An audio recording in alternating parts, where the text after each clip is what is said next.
예, 안녕하십니까. 예, 에너지관리기사 연소공학 부분, 연소공학부터 연소공학부터 보도록 하겠습니다. 연소공학은 주로 연료의 개념을 두고 있고 연료로 인해서 열의 확산이나 분산이나 에너지 정도를 나타내는 겁니다. 그래서 연소공학 들어가기 전에 우리 연료의 변천을 보면 연료는 그렇죠. 연료는 맨 처음에 고체 상태로 보려면 고체 상태, 액체 상태, 기체 상태 이제 연료가 점점점 진화되었고, 즉 목재에서 석유, 즉 석유나 석탄이나 목재에서 보통 목재에서 석탄이나 석유로 발달이 됐고, 석유를 정제하다 보니까 액체, 가솔린 등의 경우 이제 액체 연료가 됐고, 액체 연료가 더 연소가 양화도록 해서 기체가 됐습니다. 즉 이제는 에너지 변천에 따라서 과학이 발달되고 과학이 발달되면 따라 문화가 바뀌었습니다. 그래서 연소공학은 일반적인 우리 주변에 늘 있는 사항으로 측측 가능한 것으로서 일반적인 연소의 개념을 두고 설명하도록 하겠습니다. 즉 연소는 일반적으로 연소공학할 때 맨 먼저 연소는 뭐냐? 즉 열과 빛을 동반한 급격한 산화 현상. 즉 연소는 우리가 보통 그 공학에서 연소는 뭐냐? 열과 빛을 동반한 급격한 산소와 결합하는 산소와 급격과 열과 빛을 동반한 급격한 산화 현상을 우리가 연소라고 합니다. 다시 해서 공기 중에 산소와 결합해서 수소가 물이 되고 탄소가 CO2 되는 이런 과정을 종합적으로 표현한 학문 연소공학. 그래서 연료서부터 한번 살펴보겠습니다. 먼저 연료는 여러 가지 에너지원의 근본이 되겠지만 보일러용이나 주로 가스나 석유나 석탄을 써서 증기를 발생하든지 아니면 간접 전기를 발생하든지 즉 에너지를 원으로 만들어지는 게 연료가 되겠습니다. 그래서 연료 분류를 보면 우리 책에 나왔다시피 먼저 고체, 액체, 기체 연료가 있고 석탄, 목탄, 연탄, 코크스 이런 것들이 우리가 보통 과거에는 주로 이런 썼지만 석탄이나 목탄이나 연탄이나 코크스 같은 경우에는 환경 친화적이 못하다 보니까 환경에 급격한 오염을 초래하다 보니까 고체 연료에서 액체로 변했고 액체를 쓰다 보니까 액체는 연료는 좋아졌지만 에너지원은 좋아졌지만 액체를 분산시켜서는 무화시키든지 간접적인 영역이기 때문에 불편을 갖고 있고 그 불편함을 갖다 해소하기 위해서 이제 기체로 돼서 주로 액체 연료는 가솔린 등의 경유 중유가 된다면 기체 연료는 주로 이제 가스나 석유 일반적으로 LPG, 액화석유가스, 천연가스, 고로가스, 발생로가스 이런 가스가 주로 기체가스고 지금은 대부분 다 이제 기체가스로 전환되며 친환경가스라고도 표현합니다. 다시 해서 천연가스의 원리인 메탄가스 같은 것이 연소하면 반드시 CO2하고 H2로 변하다 보니까 즉 공해를 일으키는 물질이 적다 이게 표현하고 있습니다. 그러나 기체 연료를 쓴 데에서 완전 친환경적인 건 아니죠. 약간은 CO2나 이런 물질이 즉 CO2가 CO로 돼서 일산화탄소는 독성가스 물질도 만들 수 있기 때문에 완전 친환경은 잘못된 거고 그냥 거의 친환경에 가까운 이런 상태가 기체 연료가 됐습니다. 그래서 기체 연료를 선호하기 때문에 주로 요즘 시험에 주로 나오는 건 이제 기체 연료에 관한 사항이 많이 나온다. 참고로 봐주면 좋겠고 기체 연료는 연료의 가연성분 즉 산소와 결합해서 연소할 수 있는 정도를 나타내는 가연성분. 가연성분은 주로 우리 보통 석탄이나 목탄이나 일반 자연계에 존재하는 가연성 물질은 보통 CHO라고 표현하죠. 다시 얘기해서 탄화수소물의 결정체를 우리가 연료라고 해요. 탄소와 수소, 산소함. 그래서 이게 탄소와 수소, 보통 탄화수소 표현하죠. 탄화수소가 일반적으로 연소가 되면 반드시 CO2하고 H2가는 탄화수소가 주 성분을 이루었다. 즉 자연계에 존재하는 에너지원은 주로 탄소수소가 된다 했습니다. 지금까지 알려되었고 그 외에 석탄에 포함되는 황이나 바나듐이나 기타 질소나 그러면 수분 이런 것들이 에너지 영향을 줄 수가 있습니다. 기타 가스로서는 산소, 질소, 황, 수분 무기물, 기타 무기물질이 많이 포함되어 있겠습니다. 이런 것들이 연료의 연료 분류가 되겠고, 이럴 때 우리는 또 석탄이나 석유나 가스나 이것을 보면 1차 연료, 2차 연료 요 아침입니다. 일반적으로 1차 연료라고 우리가 구분할 때는 1차 연료는 자연계에서 얻어진 것을 자연계에서 얻어진 것을 보통 1차 연료, 일반적으로 자연계 얻어지는 것은 원유나 무연탄이나 목재 이런 것들이 자연계된 1차 연료고, 2차 연료는 이 2차 연료라는 것은 1차 연료를 가공해서 만든 것으로서 보통 연탄이나 연탄이 2차 연료의 대표입니다. 연탄 같은 경우는 자연계에 나온 거 그대로 탈 수가 없죠. 가공을 해야 됩니다. 2차 연료, 가공이 필요한, 즉 1차 연료를 가공한 거면 석탄은 1차 연료지만 2차 연료는 연탄은 2차 연료, 가공이기 때문에 연탄, 코크스, 조개탄, 숯 뭐 이런 것들은 2차 연료, 가공된 연료다. 그래서 대표적으로 석탄은 자연계에 얻어지기 때문에 1차 연료지만 연탄은 2차 연료다는 거 우리가 기억할 수가 있겠죠. 그랬을 때 연료의 구비 조건을 봤습니다. 연료의 구비 조건은 일반적으로 연료는 그래야 되겠죠. 먼저 단위 중량, 단위 무게당 발열량이 높을 것, 발열량이 높은 것이 조그만 연료로서 막대한 연료를 얻을 수 있으니까 좋겠죠. 발열량이 높을 것, 저장 및 취급이 용이할 것. 우리가 보통 고체, 액체, 기체로 변하는 것은 저장이 용이하기 때문에, 사용이 용이하기 때문에 말이죠. 그래서 저장 취급이 용이한 것이 일반적으로 가스가 용기에다 담아서 쓰기 때문에 더 용이하고, 연소도 친환경적에서 저장 취급이 용이하다. 그래서 가스화 되는 게 되겠습니다. 그러면 세 번째는 유해물질 발생이 적을 것, 즉 인체에 유해하지 않을 것, 친환경적일 것. 다시 얘기해서 황이나 인이나 다른 바나듐이나 이런 물질이 나오지 않는, 즉 친환경 물질, 공해 물질이 발생하지 않아야 되고, 점화 및 소화에 용이할 것, 불이 꺼지고 켜짐에 용이해야 될 것. 그래서 고체보다는 일반적으로 액체가 좀 용이해요. 액체보다는 기체가 더 용이하죠. 그래서 기체화되는 것, 점화 및 소화가 용이할 것, 구입이 용이하고 가격이 저렴한 것이 연료의 구비 조건이 되었고, 즉 부하 변동에 따른 연소 조절이 용이할 것, 공기 중에 쉽게 연소 가능할 것, 공기 중에 산소와 쉽게 결합해서 빨리 연소할 수 있는 정도가 되는 것이 연료의 구비 조건입니다. 연료 구비 조건은 우리가 일반적으로 시험에 잘 나올 수 있는 거니까 잘 외워두시는 게 좋겠죠. 일반 상식적이라 표현할 수 있겠고, 그래서 이제 연료의 종류 및 특성에 들어가서 고체 연료가 있습니다. 고체 연료는 일반적으로 외형상 형태를 갖추고 있는 것, 고체 연료라죠. 보통 고체 연료는 연료의 장점과 단점 한번 봤습니다. 일반적으로 우리가 고체 연료를 봤을 때 대부분 석탄이나 목재 같은 걸 구성하면서 연상하면서 우리가 한번 살펴보면 쉽게 이해할 수 있겠습니다. 먼저 장점은 연소 시 분무 등에 인한 소음이 없다.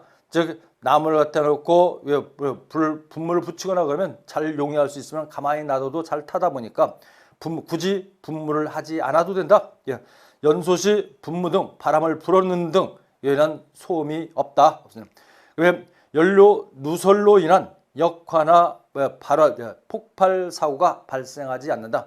즉 연료가 서서히 연료의 용도에 맞게, 즉 증기가 나오는 부분, 즉 연소될 수 있는 물질이 나오는 부분만 연소하다 보니까 역화나 폭발 사고가 일어나지 않는 그런 장점이 있고, 화염에 의한 국부가열, 부분적으로 연소가 되기 때문에 국부가열이 일으키지 않는다. 이건 전체적으로 화염이 국부적으로 가열, 어느 한 부분만, 특정 부분만 하는 게 아니라 연료 전체가 타기 때문에 국부가열을 일으키지 않는다. 그러면 연소장치가 비교적 간단하다. 이제 공기만 들어갈 수 있도록 하려면 좀 화구나 이와같이 굴뚝이나 이와같이 연소장치에 간단하게 공기만 접촉하면 쉽게 연소할 수가 있습니다. 노천 야적이 가능하다. 특별히 보관하는데 특별한 장치는 별도로 필요하지 않죠. 노천 야적이 가능하고 저장 및 취급이 용이하다. 아무데나 보관할 수가 있다. 이게 고체의 일반적인 장점이라 한다면, 단점은 연료, 회수, 수송, 저장, 취급이 곤란하다. 저장 하나 지금 아무데나 보관할 수는 있지만 특별히 그 장기간 쓰거나 이럴 때 부피가 크기 때문에 운반하기도 어렵고 보관하기도 장기간 보관하기가 어렵다 이런 뜻입니다. 장기간 보관하기가 참 어려웠게 했고 단위 중량당 발열량이 낮다. 일반적으로 액체에 비해 기체에 비해 단위 중량당 무게당 차지하는 발열량은 낮게 되었고 연료 품질이 균일하지 않다. 즉 목재나 석탄이나 열량이 들어간 부분마다 약간 차이 날 수가 있기 때문에 균일하지 않다. 그다음에 석탄이나 장작 등의 연소 시 큰 연소 공간과 다량의 공기가 필요하고 점화 및 소화가 곤란하다. 즉 가스나 같은 건 밸브를 잠그면 흐름을 차단하면 꺼지겠지만 이 고체 연료는 그렇지가 않다. 부하 변동에 따른 연소 조절이 좀 곤란하다. 일반 숯 같은 걸 쓸 때 그러겠죠. 열량을 조절하기가 매우 좀 어렵습니다. 해분이 많고 재가 많고 재처리가 곤란하다. 해분이 많아서 탄재가 많다 보니까 그걸 처리하기가 곤란하죠. 일정 기간 되면 일정량 연소시키면 다시 제거하는 그런 불편함이 있습니다. 그래서 이런 게 고체 연료의 장점과 단점이 되겠고 일반적으로 종류는 천연산, 인공산, 고체 연료의 특성 봤더니 먼저 목탄 여러 가지 나오게 되는데 먼저 목탄서부터 고체 연료의 종류 특성에서 목탄 봤습니다. 목재를 탄화시켜 만든 2차 연료를 우리는 목탄이라고 하고 석탄은 일반적으로 우리가 자연계에서 나올 수 있는 게 석탄이 있고 석유가 있죠. 일반적으로 석탄은 말 그대로 목재나 이런 것들이 장기간 퇴적층에서 오래 굳어진 상태에 나오는 게 이런 석탄이라 한다면 석유는 일반적인 유류, 동물이나 동식물들이 오랜 퇴적층에서 기름으로 나오는 것은 우리는 석유라고 합니다. 그랬을 때 석탄은 탄화수에 따라서 일반적으로 2탄 또는 2탄, 도탄 이렇게 1탄, 도탄 이렇게 얘기도 하는데 일반적으로 2탄, 갈탄은 또는 아탄이라고 표현하죠. 아탄. 일반적으로 수목질 저열량을 가진 탄을 우리는 2탄이라고 하고 유연탄의 일종으로서 열량이 그다지 좀 낮은 거 이 갈탄이라고 표현해요. 역청탄은 보통 유연탄 이렇게 표현하죠. 유연탄은 일장으로 일반적으로 불꽃 길이가 좀 길은 것을 역청탄이라고 합니다. 역청탄. 그러면 무연탄은 말 그대로 연기가 나지 않는다. 연기가 나지 않는 걸 무연탄이라서 불꽃 길이가 좀 짧다는 게 특징이죠. 무연탄은 불꽃 길이가 좀 짧다. 역청탄은 기름이 성분이 많다 보니까 불꽃 길이가 좀 길다는 특징이 있고 흑연은 일반적으로 탄소된 고체 덩어리를 흑연이라고 표현하죠. 그랬을 때 연등이 있고 이게 점결 정도에 따라서 강점결성, 역청탄 정도는 강점결성 탄 이렇게 표현하고 약점결성, 점도에 따라 석탄이 채취될 때 점도에 따라서 점결성에 따라 강점결성, 약점결탄, 미점결탄, 비점결탄 이와 같이 구분하기도 있습니다. 그래서 이 분쇄 상태에서 지금 하드 그로브 지수라고 해서 HGI라는 지수가 있는데 그 지수에서 석탄의 점도를 구분할 수가 있겠으며 입도 정도를 구분할 때 하드 그로브 지수 이와 같이 표현하기 하죠. 그랬을 때 이럴 때 우리가 석탄은 탄화도가 나오는데 탄화도는 뭐냐? 탄화도. 탄화도는 말 그대로 고온 건류에서 탄소가 있는 정도 이 탄화도라고 합니다. 즉 고온 건류에서 석탄을 고온 건류에서 탄소가 있는 정도 일반적으로 석탄을 고온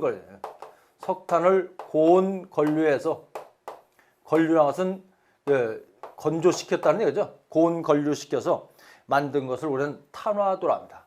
그래서 탄화도가 일반적으로 탄화도는 뭐와 밀접한 관계냐면 탄화도는 발열량과 밀접한 것이죠. 발열량이 크다. 발열량이 즉 탄화수가 높을수록 발열량이 크다. 발열량과 밀접한 관계를 있고 탄화도가 클수록 보통 연료비가 증가해요. 즉 연료비 고정탄소가 많아서 연료비가 증가된다. 즉 탄화도가 클수록 어떤 현상이 있냐면 일반 연료비가 고정탄소가 많아서 연료비가 증가한다. 연료비가 증가. 연료비가 증가하고 또 하나 열 전도율이 또 열이 잘 전달됩니다. 열 전도율이 보통 열 전도율이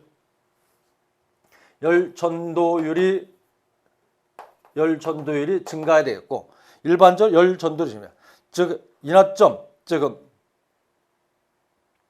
인화점이나 일반적으로 착화점이 비교적 높습니다.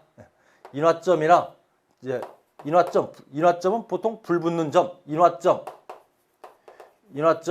그다음에 착화점이 비교적 좀 높습니다. 착화점이 좀 높다. 이런 특징을 갖고 있는 게 일반 탄화도가 되겠습니다. 그러나 이제 비열은 이럴 때 비열은 감소합니다. 네 번째, 비열은 보통 그 열량당 차지하는 비열은 감소가 된다. 비열은 감소한다. 여기서 참고로 우리가 기억하시면 저기 탄화도가 크면 석탄에서 탄화도가 크면 대부분 발열량과 밀접한 관계를 갖고 있는데 연료비가 증가하고 열 전도율이 증가, 인화점 착화점이 높아지고 일반적으로 비열은 어떻게? 비열은 감소한다. 이런 특징을 좀 알아두시면 됐고 또 연소 속도도 또 다섯 번째 하나 더 있다면 연소 속도가 좀 늦어진다. 속도가 늦다, 좀 늦어진다 이렇게 표현할 수가 있습니다. 참고로 하시고 이제 코크스는 저 원료탄을 갖다 1000도씨 내에 고온 건류시켜서 만든 걸 우리가 코크스라고 하죠. 코크스. 그래서 고체 연료의 특성에서 목재, 갈탄, 유연탄과 같이 나오는데 일반적으로 발열량은 보통 3000에서 약 한 7000 정도가 되고 일반적 용도는 이와 같이 표현합니다. 연료비 이와 같이 있고 착화온도 있습니다. 한 번씩 연료 정도만 보고 그래서 대부분 석탄이나 목탄이나 일반적으로 코크스 이런 것들은 대부분 발열량이 좀 낮다는 걸 우리가 좀 고체, 액체, 기체에 비해서 고체 연료가 발열량이 좀 낮다 이런 생각을 할 수 있고 그러면 주로 석탄의 네 번째 석탄의 물리적 성질. 석탄의 물리적 성질은 연료비가 납니다. 연료비가 나는데 보통 석탄의 구성품은 보통 수분, 해분, 휘발분, 기타 탄소 이와 같이 포함되어 있는 게 석탄이 되죠. 그랬을 때 석탄에 포함하고 있는 것, 석탄에는 보통 뭐만 포함했습니까? 수분, 석탄에는 수분, 해분, 그 다음에 날아갈 수 있는 성분 휘발분입니다. 휘발분, 기타 이제 플러스 탄소가 포함된다. 이게 석탄이라고 하죠. 석탄. 그랬을 때 석탄의 주요 포함되어 있는 게 수분, 해분, 휘발분, 기타 탄소가 포함되는데 이때 거기 우리 석탄의 성질을 봤더니 연료비가 납니다. 연료비는 뭐냐? 연료비는 고정탄소와 휘발분의 비를 뭐라 하냐? 연료의 가치 판단 기준으로서 연료비랍니다. 석탄을 채광을 해가지고 연료비가 높은 건 값이 비쌀 거고 연료비가 낮은 건 쌀 거야 되겠습니다. 그랬을 때 가치 판단 기준하는 게 뭐냐? 연료비다. 그래서 연료비 있습니다. 연료비는 거기 나온 대로 고정탄소를 갖다 뭘로? 휘발분으로 나눈 것. 연료비가 12 이상이면 무연탄이다.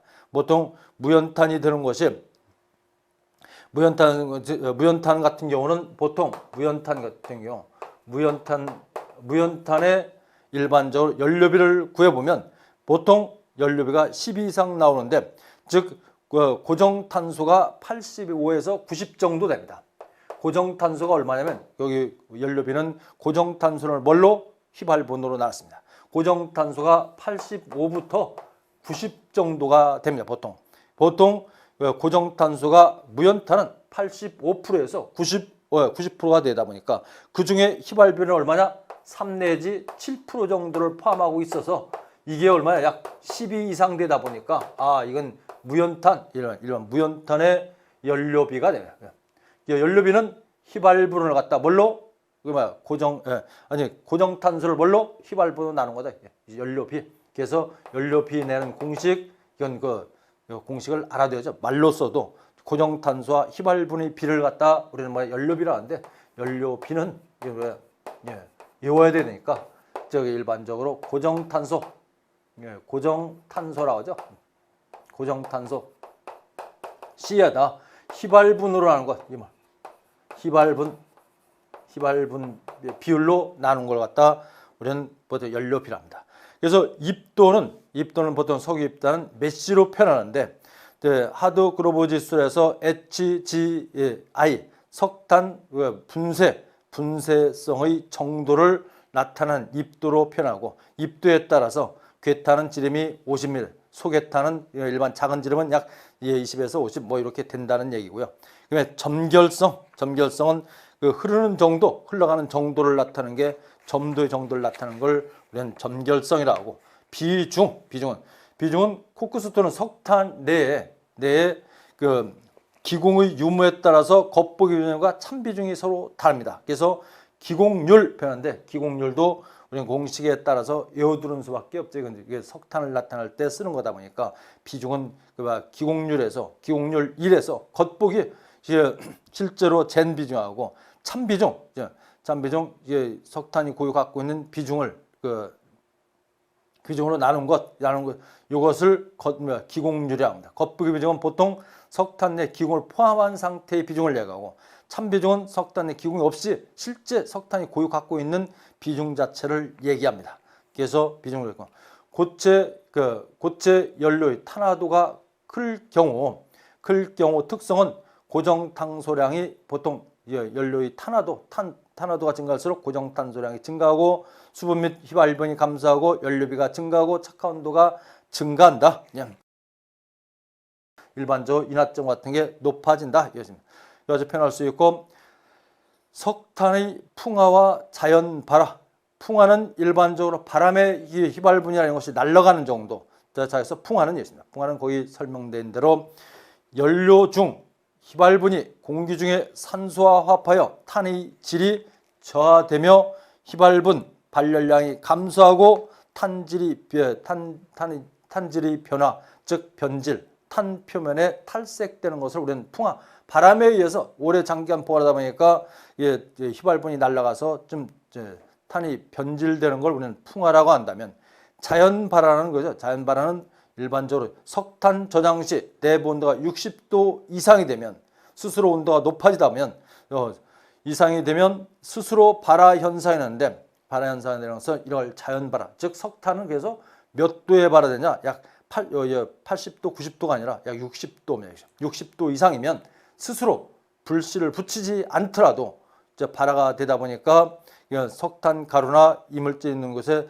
약간만 온도가 높아지면 불 붙는 경우가 생깁니다.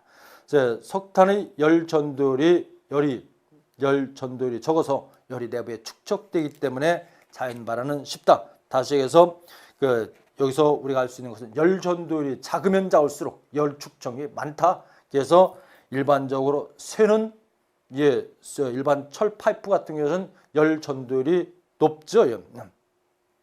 열 전도율이 높다니까 한쪽에서 불 붙이면 한쪽에서 반대편에 갑자기 뜨거워지기 시작합니다. 그러나 나무 같은 건 한쪽이 타더라도 한쪽 잡아도 종이 같은 걸 연소하더라도 한쪽 불이 타더라도 한쪽 잡고 있으면 뜨겁지가 않죠. 이게 열 전도율이 적다 보니까 열 적은 만큼 축적이 되다 보니까 연소가 잘 된다. 다시 해서 열 전도율이 적을수록 잘 연소가 된다. 이런 얘기죠. 그래서 자연 발화, 즉 석탄은 약 60도 이상이면 스스로 불씨가 없다 하더라도 불이 붙는 현상 자연 발화입니다. 즉 액체 연료입니다. 액체 연료는 일반적으로 석유로 대표적이었고 일반 고체 연소에서 유동성, 액의 흐름을 보여주는 것을 우리는 액체 연료라고 볼 수 있습니다. 즉 원유, 석유로부터 얻어진 연료를 갖다 보통 액체 연료입니다. 액체 연료의 장점은 그렇죠. 이제 고정된 형태로 있는 공간을 차지하는 형태의 고체 연료에서 이제 유동성 있는 액체일 때 있습니다. 액체는 고체에 비해서 어떤 형이냐? 장점이 있습니다. 여기서 장점은 고체에 비해서 액체 연료의 장점을 얘기합니다. 발열량이 높고 품질이 균일하다. 고체에 비해서는 품질이 균일하죠. 연소 효율이 높고 계량 및 기록이 용이하다. 이겁니다. 즉 얼마큼 연소됐을 때 얼마큼 열량이 난다. 이제 측정할 수가 있고 점화 소화 및 연소 조절이 비교적 쉽고 운반 또는 저장이 쉽고 저장 중에 변질이 적다. 해분 발생이 적다. 일반적으로 고체에 비해서 그런 현상이 있죠. 단점은 화재 및 역화유, 너무 과량으로 들어가고 공기가 너무 과량으로 들어갈 경우, 이럴 경우 화재 및 역화 위험성이 있습니다. 연료가 밖으로 빠져 밖에 연소할 수가 있고, 국부적, 부분적으로 연료가 많이 모이는 부분에 연소할 수 있으므로 국부적 과열이 일으킬 수가 있겠고, 버너 연소 시 소음이 발생한다. 버너를 사용했을 때, 즉 우리는 심지를 이용해서 하는 것은 소리가 안 나겠지만 버너를 사용해서 연료를 높게 사용하기 때문에, 보일러 같은 데 쓰기 때문에 소음이 발생할 수 있고, 황분을 즉 액체 연료 중에 황분이 포함되고 있으면 내부를 부식합니다. 황분을 내포하고 있다. 그래서 황이 연소되면 일반 고온 부식을 일으킬 수가 있습니다. 이런 단점이 있는 게 액체 연료고, 그러면 액체 연료의 종류는 일반적으로 휘발유, 나프타, 등유, 경유, 중유 이런데, 일반적으로 석유를 정제하면 가장 먼저 나오는 게 정유가스가 나오고, 그 다음에 이제 일정 온도에서 휘발분이 나옵니다. 휘발분은 약 B점이 약 150도 정도, 인하점이 약 43도 정도가 되는데, 이 부분에서 휘발분이 나오고, 그 다음에 나프타, 일반적으로 등유나 나프타 같은 게 나오는데, 등유가 약 150도에서 300도 정도 나오고, 그 다음에 이제 나프타 정도가 포함되어 있고, 경유가 나오게 되겠습니다. 경유 나오고, 그 다음에 이제 방카시우, 보통 방카시우라 얘기하죠. 보통 그럴 때 중유가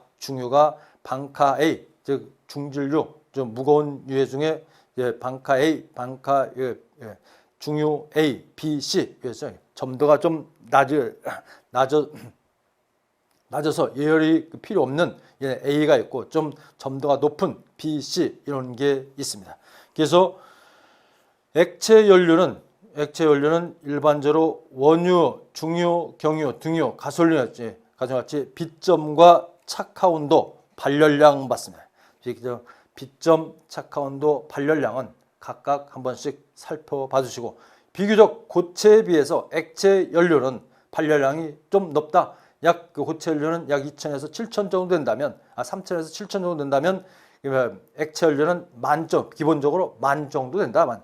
기본적으로 만 정도의 열량을 나타내고 있다. 그러면 액체 연료의 특징은, 또 그 액체 연료는 보통 탄화수소로 되어 있다 보니까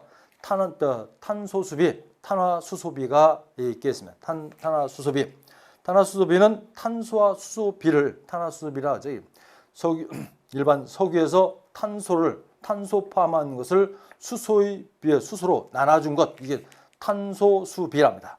석유의 원료로 연소에 필요한 공기량이나 발열량에 관계되는 수치로 액체 연료에 포함하고 있는 탄소와 수소의 비를, 즉 탄소와 수소비를 우리는 탄수소비라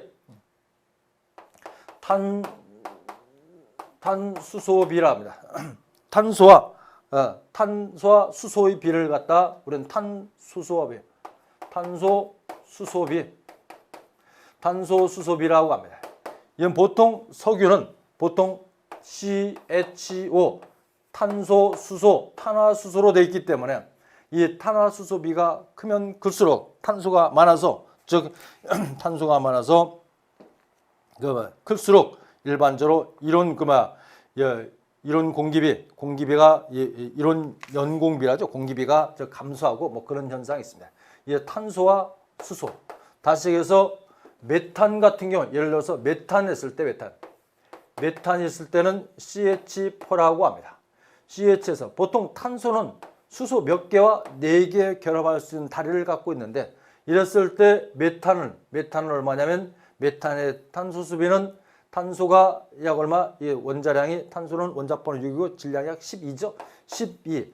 수소는 일식 4개다 보니까 4입니다. 그랬더니 얼마만큼 나오냐면, 약 이때 비는 탄소 수소비는 3 정도가 나오고, 여기다 좀 중질료, 우리가 보통 우리 LPG 같은데 프로판을 많이 씁니다. 프로판 같은 경우 탄소가 3개고 수소가 4개가 결합했을 때 우리는 포화탄화수의 프로판이라고 합니다. 이럴 때 탄소 수소비를 보면 수소가 몇 개냐? 8개고 탄소가 12씩 몇 개냐면 12씩 몇 개? 3개. 3개니까 약 한 36 정도 되죠. 그러니까 이걸 얼마냐? 약 얼마? 이거 봤더니 4.5. 약 4.5 정도 된다. 이런 것들이 탄소수비, 탄소입니다.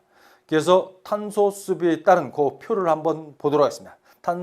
탄화수비 연료의 특징을 봤더니 일반적으로 탈계, 일반 중유 다음에 나오는 탈계죠. 일반적으로 그 기름을 석유로 갖다 피치, 찌꺼기를 하고 그다음에 중유, 경유, 등유, 휘발유가 맨 먼저 나오는데 이런 순으로 그 탄화수소비는 어떻게 하냐? 감소한다. 휘발유로 갈수록 탄화수소비는 감소한다. 이런 얘기죠. 가벼운 거로 갔어요. 탄소수가 작으면 작을수록 같이 작아지고 요거 크면 클수록 커진다. 이게 감소한다. 그래서 탄소수소비가 클수록 이론 연공비, 즉 공기량 이렇게 표현하면 됩니다. 연공비는 공기가 들어가는 비율, 연료와 공기와 비를 갖다 연공비라죠. 그래서 공기량비 이건 감소하고 그다음에 그 휘도 방사율이 크고 그 발열량이 적고 배기가스량이 좀 일반적으로 클수록 그 일반 감소합니다. 그러면 비점이 높으며 매연 발생이 좀 탄소가 많을수록 검은 연기가 많으니까 매연이 발생이 쉽다. 화염이 장염, 불꽃길이가 길다. 인화점이 좀 높다. 중진류로 가면 갈수록 일반적으로 휘발유 타는 것보다 중유 타는 것이 연기도 많이 나오고 인화점이 좀 높다. 그러면 중유의 부식, 중유의 부식은 잠깐 쉬었다가 연결하도록 하겠습니다. 감사합니다.